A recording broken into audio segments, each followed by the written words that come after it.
인사의 시선으로 보고 인사의 입을 통해 듣는 내밀한 정치 이야기 인사뷰입니다. 오늘은 이현욱 미래대연합 공동대표 나오셨습니다. 안녕하세요. 안녕하십니까. 네, 오늘 저희가 이제 여러 번 사실은 모시고 싶었는데 오늘 드디어 모시게 됐습니다. 저희 시청자 여러분께 한번 인사 한번 부탁드리겠습니다. 그러게요. 저도 여러 번 나오고 싶었는데 어떻게 인연이 안 맞았던 것 같습니다. 시청자 여러분 하여튼 감사드리고 오늘 잘 들어주십시오. 제가 민주당에 있을 때 맨날 비명, 뭐 반명, 뭐 이렇게만 비주류 이렇게만 불리다가 여기 나오니까 인싸. 아 그렇죠. 바로 인싸로 그냥 네. 거였습니다. 예. 라고 들려가지고 너무 좋습니다. 네. 저희가 더 열심히 해서 여러 군데 더 이렇게 얼굴 알리실 수 있게 도와드리도록 하겠습니다. 자, 이제 말씀 하나씩 여쭤보고 싶은데 저희가 이제 대본을 쓰지 않습니까, 이걸? 근데 저희 작가가 역대급으로 질문을 많이 주셨어요. 궁금한 게 진짜 많았나 봐요. 그래서 저희가 어제 골라내느라고 고생을 좀 했는데 짧게 해야 되겠네요. 뭐 그렇게 말씀해 주셔도 좋습니다. 일단 빅텐트 시동 거는 3지대 이야기부터 해보도록 하겠습니다. 이게 뭐 지금 어제 이제 새로운 미래대연합 관련 어쨌든 뭐 두 당도 이제 합당 발표를 했지만 여기도 이제 만나서 이렇게 뭐 빠른 시일 내에 통합을 하기로 했다. 뭐 이런 이제 이야기가 나왔어요. 그럼 이제 그 새로운 미래와 미래대연합은 합당하는 과정으로 이제 상당히 진척이 되고 있다 이렇게 보면 될까요? 뭐 저희들 여기 3명 플러스 2명 더 있는데 네. 박원섭 의원하고 그렇죠. 네네네. 정태근 의원님. 공간이 부족해서 이렇게 세 분만 넣은 하여튼 5명인데 저희들 내부의 의견이 아직까지 완벽하게 모아지지 않은 상태인데요. 여기 이렇게만 되는 게 아니고 여기하고도 논의하고 있고. 원래 여기 합의하기 전에 여기하고도 논의했고 여기하고도 논의하고 있고 이렇게 논의 다 하고 있으니까 뭐 어찌됐든 이제 빅텐트를 한번 만들어 보자라고 하는 이런 생각들에 대한 저희가 생각을 갖고 논의를 진행하고 있고요. 네. 근데 이게 제3지대 조금 아까도 이제 말씀들을 하시던데 제3지대 빅텐트를 만들기 위해서 정당을 만들기 위해서 절대 잊지 말아야 될 것이 있는데 그것은 가치 문제 아닌가 싶습니다. 가치. 예. 한국 정치를 바꾸겠다고 나온 거거든요. 뭐 이재명 대표가 싫어서 뭐 이렇게 나온 것도 아니고 도대체 정치를 왜 하나? 국회의원이 되는 게 목적인가 아니면은 정치를 통해서 대한민국을 바꿔보겠다라고 하는 것이 목적인가? 그 문제에 대한 고민들이 먼저 선행돼야 된다고 보고요. 국회의원이 최종 목표가 될 수는 없는 거 아니겠습니까? 국회의원을 통해서 대한민국을 어떻게 바꾸겠다라고 하는 것. 그리고 지금 신뢰도 최악의 집단이라고 하는 게 수십 년째 국회인데 이 국회를 어떻게 바꿔볼 것인가, 신뢰를 높은 집단으로 바꿀 것인가. 그래서 국민들한테 그래도 정치가 희망이야 라고 하는 이런 생각들을 어떻게 줄 것인가. 저기 앞에 계신 스태프들 대부분 청년들이신데 이 청년들한테 흑수저, 뭐 절망 이런 단어가 아니고 그래 대한민국에 살아보고 싶은 곳이야. 이런 것을 만드는 것이 정치하는 목적이 돼야 된다라고 보고 여기 계신 분들이 다 그런 가치와 비전에 대해서 논의를 하고 통합을 한다면 아까도 말씀하셨던데 욕심이 아니라 민심을 찾는 그러한 과정을 쫓아갈 수 있을 것이다라고 해서 아주 많은 논의를 하고 있는 중입니다. 그러면 거리는 여기랑 이게 이낙연 신당과 가깝지만 논의는 아직 끝나지 않았다. 뭐 이렇게 생각하면 되는 건가요? 알겠습니다. 이게 보면 이제 이낙연 전 대표가 이제 김종민 의원이나 조홍천 의원을 만나서 이제 얘기를 했다. 뭐 이런 건데 의원님은 그날 저녁에 제가 알기로는 방송 다른 데 출연하셨던 걸로 그날 저녁에 그거 보고 있었는데 근데 이제 그 세 분이 만나서 무슨 얘기 하셨던지 뭐 혹시 뭐 공유 받으시거나 이런 건 없으세요? 그러니까 그것이 흘러나와서 그렇지. 이낙연 대표만이 만난 것도 아니고 그런 전후 시기에 이준석 대표도 만나고 양해한 전 대표도 만나고 금태섭 의원도 만나고 뭐 다 그래 왔습니다. 그 중에 하나가 이제 이낙연 대표님을 뵌 건데 그건 이제 언론에 흘러나온 거죠. 그렇군요. 그럼 뭐 아까 말씀드린 그 구도에서 아직은 조금 더 기다려 봐야 될 것 같다. 이런 말씀으로 이해가 되고요. 자. 근데 정말 욕심이 아니고 민심을 따르는 게 중요해 보여요. 욕심이 아까 일부에도 욕심 참 좋은 말씀하시더라고요. 윤심, 한심, 명심 그거 다 좋은데 욕심 그것 때문에 욕심이다. 지금 권역별 병리평, 네, 병리평 제도가 논의되고 문제. 있다 이 말씀하시는데 네. 아주 정확한 표현을 해주신 것 같습니다. 욕심을 경계해야 된다. 근데 또 이제 그 새로운 미래와 미래대연합이 광주시당 창당대회부터 함께하기를 뭐 기대한다 이런 이야기도 나오더라고요. 그럼 이것도 아직 실현될 가능성이 높지는 않다 이렇게 봐야 될까요? 그렇죠. 그러니까 통합론이라고 하는 게 하루아침에 다 될 수도 있고 네. 끝까지 안 될 수도 있고 이런 거 아니겠습니까? 근데 이제 이런 것 같아요. 제가 볼 때는 이제 남자와 여자가 만나가지고 이제 연애를 하기 시작했어요. 네. 사랑을 할 때는 너무 좋아. 뭐 다른 거에 대한 걸림돌이 없으니까. 뭐 너무 좋죠. 근데 이제 결혼을 약속했어요. 네. 그 결혼을 약속하고 나가지고 이제 그때부터는 이제 집안과 집안의 계약 관계가 됩니다. 그렇죠. 개인들만의 문제가 아니고 네. 거기에서 약간의 갈등도 오고 뭐 저렇게 이렇게 해야 돼 저렇게 해야 돼 이런 논의들이 좀 더 힘들어지거든요. 네. 그런 과정들을 거쳐서 이제 티격태격 그 사랑만 하던 그 남녀도 싸우기도 하고 뭐 이렇게 되는데 지금 그런 과정 아닌가 싶습니다. 아하. 예, 근데 그러니까 그렇다고 해가지고 뭐 모든 것을 버려버리고 뭐 나 혼자 하겠다 뭐 이런 것도 아니고요. 네. 어찌됐든 민심이라고 하는 거는 욕심을 버리고 그 다 여기 있는 것 네, 우리 새로운 선택까지 다 함께 해라라고 네. 하는 게 민심 아닌가 싶고요. 그래야지 그나마 지금 양당의 기득권 정치, 혐오 정치 이거에 대해서 정말 비판하고 있는 국민들이 5개 뭉치니까 뭔가 좀 될 것 같네라고 하는 네. 희망을 주지 않을까 하는 생각입니다. 알겠습니다. 이게 새로운 미래 얘기 하나만 더 여쭤보면 이낙연 전 총리한테 사실은 이제 원래 불출마하겠다는 뜻보다는 광주 출마나 뭐 이런 거를 이제 방송에 이런 데로 권유하셨잖아요. 근데 어제 또 말씀하시기를 자기는 아직도 불출마를 하려고 생각 중인데 자꾸 요구를 하니 한번 생각은 해보겠습니다. 약간 이렇게 말씀하셨단 말이죠. 그럼 어떻게 좀 가능성이 좀 더 커진 겁니까? 이걸 어떻게 해야 될까요? 어떻게 봐야 될까요? 최종적으로는 이낙연 전 대표님의 판단이 존중이 돼야 될 텐데 네. 저희들이 이제 광주나 호남에 저도 이제 개인적으로 아는 분들도 많이 계시고요. 그리고 네. 뭐 여론조사에서 반영되는 것들도 있고 이런 것들을 보면 보통 민주당 여론조사상으로 보면은 민주당의 지지도가 한 70% 정도. 네. 광주에서 광주 호남. 네. 근데 이재명 대표에 대한 지지도는 한 35% 내외. 이 정도 됩니다. 그러니까 나머지는 반 이상이 네. 반 정도가 윤석열 정권이 저렇게 못하는데 뭉쳐야 되지 왜 분열하려 그래. 네. 그렇다고 이재명이 우리 대안도 아닌 것 같아. 라고 하는 이런 생각을 갖고 계신 거거든요. 네. 그러니까 그러면 이분들이 그렇다고 우리 제3지대 정당 아니면 새로운 미래나 미래대연합에 애정을 주고 계신 것도 아닙니다. 마음을 주고 계신 것이 아니어서 네. 그거를 그분들을 정면 돌파해서 우리에게 마음을 줄 수 있는 우리가 있음으로 해가지고 네. 오히려 윤석열 정권이 더 타격을 입을 것이다라고 하는 네. 그런 확신을 심어드리는 과정들이 필요한데 이게 이제 중앙 언론이라든가 이런 데서 아니면 제가 광주 전남에 관계되는 방송에도 여러 번 나가서 이런 말씀을 네네. 드렸습니다만에도 불구하고 거기 공감하시는 분들이 조금씩 늘어나고 있는 건 사실이지만 네. 아직까지 그것이 폭발력을 갖고 이루어진 건 아닌데 그런 폭발력을 갖기 위해서 어떤 게 필요할까라고 하는 거를 고민해 보니 결국 이낙연 대표의 정치적 고향이 호남이니까 네. 그 호남에서 한번 정면 동파를 해주셨으면 좋겠다 이런 말씀이죠. 어떤 이게 전국으로 이렇게 돌면서 하는 것보다는 광주에서 오히려 딱 이렇게 출마를 하시는 게 훨씬 더 여론이랑 이렇게 확보하는 데 더 좋다. 네, 이렇게 보신다는 네, 거죠. 네. 알겠습니다. 그 위에 있는 이제 개혁신당과 한국의희망 얘기도 한번 좀 여쭤보고 싶은데 어제 이제 합당 발표를 했잖아요. 그럼 어쨌든 이제 개혁신당이 사실은 어떤 이슈들이 현역 의원 수가 많지가 않다라는 이슈도 있었는데 어쨌든 한국의희망이랑 합치면서 현역 의원 숫자도 늘었고 지지율 그렇죠. 한 명 늘은 거죠. 한 명 어쨌든 아주 많이 는 겁니다. 많이 는 거죠. 한 명도 없는 데도 있으니까요.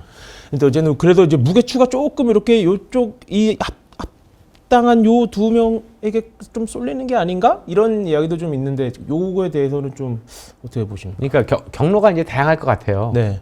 예를 들어서 뭐 이게 그러니까 중 텐트를 칠 것인가, 빅 텐트를 칠 것인가, 네네. 아니면 독자 노선을 겪으면서 한 번에 최종적으로 모여올 것인가, 네. 이런 것들이 이제 굉장히 다양한 경로들이 있는 것 같은데 그 개혁신당과 한국의 희망은 어쨌든 중 텐트를 쳐보자라고 하는 경로를 이제 택한 선택을 것 하신 같고. 거고, 네. 그것이 뭐 그렇다고 해가지고 결정적으로 이제 무게추가 그 변형이 이루어졌으니 다 개혁신당으로 다 들어가야 되겠다. 이런 판단을 하게 될 가능성은 극히 낮아 보입니다. 극히 낮다. 예, 네. 예. 알겠습니다. 그러면 어쨌든 이제 아까 말씀하신 대로 이렇게 국민들의 바람이 이렇게 대통합 어떤 빅텐트 요거에 있기 때문에 어쨌든 그렇게 향하게 될 것 같은데 이게 약간 시기적으로 언제까지는 그래도 결론을 내야 된다. 뭐 이런 약간 그런 게 있을까요? 시기적으로도. 시기적으로 만약 이게 저는 요즘 그렇게 표현하는데요. 그러니까 오늘 당장도 마음맞으면 할 수 있다. 오늘 당장도 마음만 맞으면. 예. 그러니까 아까 욕심만 버리면 다 할 수 있다. 네. 그 민심을 따르는 길이다. 어. 그래서 우리 원칙과 상식을 이렇게 해서 탈당한 3명의 의원을 포함해가지고 네. 5인방 네. 오총사는 지금 사실상 다 우리는 마음을 내려놓고 모든 것을 줄 수 있다라고 하는 말씀들을 했고요. 모든 것을. 네, 모든 것. 그래서 뭐 심지어 당명 아. 그 양현자 우리 한국의 희망 대표한테는 네. 지난번에 당명을 꼭 지켜야 된다 이렇게 하셨지 않습니까? 네네. 근데 이번에는 뭐 당명은 슬로건으로 가겠다라고 그렇죠. 개혁신당에 양보를 하셨는데 그래 당명도 양보할 수 있다. 뭐 당대표도 양보할 수 있다. 뭐 전체 어찌됐든 모이라고 하는 게 빅텐트 국민들의 네. 민심이다. 민심을 좀 따르자 이런 얘기 말씀들을 드렸는데 네. 저희는 하여튼 여태까지는 그랬는데 그러니까 이것을 어떻게 할 것인가라고 하는 거에 대해서 저희도 이제는 조금 더 깊게 심도 깊게 논의를 해봐야 될 것 네. 같습니다. 그러니까 이게 맨날 세 명이 나와가지고 국회의원 3명 이제 뭐 제일 어떻게 보면은 작은 수이긴 하지만 이 준에는 가장 많은데 그렇습니다. 뭐 통합 논의만 하고 있고 뭐 이런 당신네들이 탈당했을 때 얘기했던 비전과 가치는 뭐야 다 까먹었어. 한 보름 정도 되니까요. 그러니까 이런 말씀들을 드려서 저희들도 이제 보통 애초에 계획했던 대로 그러니까 그래 우리 스스로가 아까 말씀드렸던 그 비전과 가치 문제도 네. 한번 국민들한테 선보이고 이런 거를 통해 가지고 우리 한번 논의를 하겠다라고 하는 네. 그리고 국민들한테 진짜 보여드리는 이런 모습들을 좀 갖춰가야 되지 않을까 네. 하는 생각도 해보고 있습니다. 모든 것을 양보하시겠다고 하셔서 그냥 공천도 어느 정도 양보하실 수 있는 물론요. 공천권도. 네, 공천권도. 네. 지역구뿐만 아니라. 네. 모든 것. 너무 많이 양보하시는 거 아닌가요? 그러니까 그것이 민심을 따르는 길이라고 봐요. 예. 그래도 욕심을 버리면 네. 그리고 양보하는 만큼 네. 국민들을 그거 다 알게 될 거거든요. 그래서 국민들께서 양보하고 그래서 통합을 이루어낸다라고 하면은 지금 순간적으로는 어떻게 손해를 보는 과정일 수 있어도 네. 큰 틀에서는 큰 길에서는 훨씬 더 큰 사랑을 줄 것이다. 그게 이제 말하자면 노무현 정신이 그거 아니었겠습니까? 네. 노무현 대통령께서 누구나 당선되리라고 예상했던 종로를 버리고 그렇죠. 지역 감정을 해소하기 위해서 나는 부산 갈 거야. 가시고. 그때 정말 주변에 많은 사람들이 말렸습니다.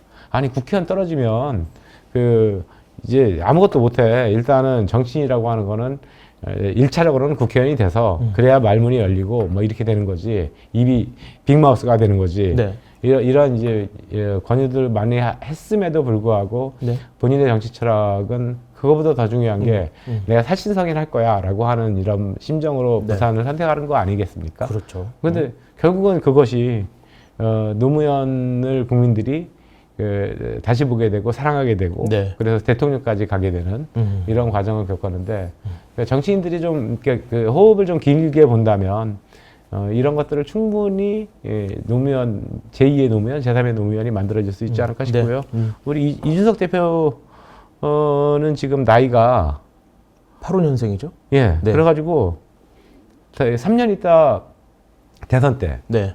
42살. 그죠. 8년 있다 대선 때 47살. 47살. 네. 그러니까 8년을 봐도 네. 정말로 넉넉한 나이입니다. 길게 보는 그 이에 또 52살. 대선을 한 번, 두 번을 거른다고 해도 52살. 그래도 대한민국에서 가장 젊은 대통령이 되시는 거잖아요. 그래서 이제 그런 이제 긴 호흡을 갖고 네. 세상을 바라보기 시작하고 정치를 바라보기 시작하면 훨씬 더 얻는 것도 많고 본인이 느끼는 것 그리고 성장하는 과정도 훨씬 더 좋을 것이다 이렇게 생각됩니다.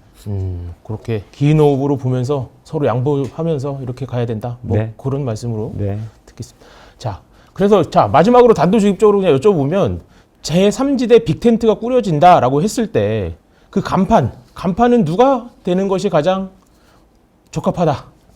아직까지 그건 생각해보지 않았는데요. 저희는 그런 생각을 해봅니다. 결국에 빅텐트가 꾸려지면 집단지도 체제에 있을 뿐이 없겠구나. 그러니까 집단지도 체제. 예, 네. 단일성으로 가기에는 힘든 거 아니냐. 왜냐하면 지금은 그 당장의 화학적 결합이라기보다는 선거를 앞둔 물리적 결합의 형태이기 때문에 이게 집단지도 체제를 하고 그리고 선거가 끝난 이후에 당원 단계를 정비해서 그때 이제 단일성 집단지도 체제로 갈 것인지 아니면은 완벽한 집단지도 체제로 갈 것인지 그거는 선거 이후의 논의에도 충분하다. 선거 이후에. 그럼 선거 때는 누가? 선거 때는 이제 각자? 우리 훌륭하신 분들이 다 선대위원장을 맡아가지고 전국을 다니기도 하고. 그런데 이게 아까 이제 이낙연 대표님이 그 호남에서 나갔으면 좋겠다라고 하는 말씀드렸는데 호남에서 정면 승부를 붙어서 전국을 다니지 않는다 하더라도 거기서 진짜 이낙연이 타 후보를 이기네, 민주당 후보를 이기네, 거기는 민주당과의 경쟁일 거기 때문에요. 이런 게 나오면 그게 전국적 파장이 있을 수 있다. 굉장히 있을 수 있지 않습니까? 그래서 뭐 단순 어디 전국을 유세 다니는 것보다 더 큰 방식의 선거 운동이 될 수 있다라고 보여지고 뭐 그런 것들을 포함해서 다양한 방식들을 고민해야 될 것이다. 네, 알겠습니다. 이거 아까 저희 1부 때 의원한테 여쭤보라는 분들이 많아서 여쭤보면 그 지금 개혁신당이 65세 이상 노인 지하철 무인승차 이제 개편 뭐 하겠다 폐지하겠다 이렇게 했는데 의원님은 이 제도에 대해서 아까 뭐 또 63년생이신데 뭐 이런데 제도에 대해서 좀 어떻게 생각하십니까? 저는 그러니까 이게 교통약자를 어떻게 보호할 것인가라고 하는 문제에 대해서